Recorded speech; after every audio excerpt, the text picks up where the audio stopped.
Respecte a aquesta llei de no poder sortir del municipi durant els caps de setmana, aquests pobles petits que no teniu ni supermercat, ni farmàcia, ni res, no patiu, perquè segur que han pensat alguna alternativa per vosaltres. Bueno, seguríssim, perquè mai s'ha fet, mai hi ha hagut metropolocentrisme, mai s'ha pensat només en Barcelona, sempre es pensa en els pobles petits, vull dir que no patiu.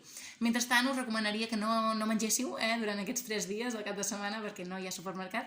Si teniu molta gana, que ja em direu, a veure, si no podeu estar 3 dies sense menjar, però bueno, si teniu molta gana, sempre podeu anar a matar algun cérvol, a cops de pala, a cops de pedra, perquè segur que teniu molt de camp per recórrer. Llavors, bueno, el mateu, sempre que estigui dins del vostre municipi, i us el mengeu. I si ets vegetarià, doncs, no sé, un tros d'herba que hi hagi per allà, vale?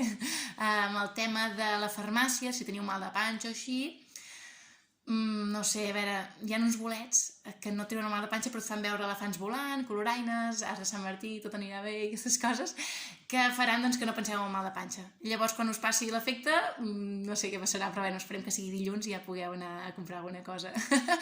No sé, mentrestant gaudiu de la cultura que vosaltres sí que en teniu, perquè podeu anar a fer pintures rupestres a les coves, però ja està, a més no us podeu contagiar perquè no teniu metro. És que és fantàstic realment. I res, el que sí que us demanaria és que féssiu una cadira de balca així ben feta amb coixí i tal, mentrestant aquests dies, per esperar que us diguin alguna cosa des de Barcelona, vale? A veure què diuen, segur que diuen alguna cosa.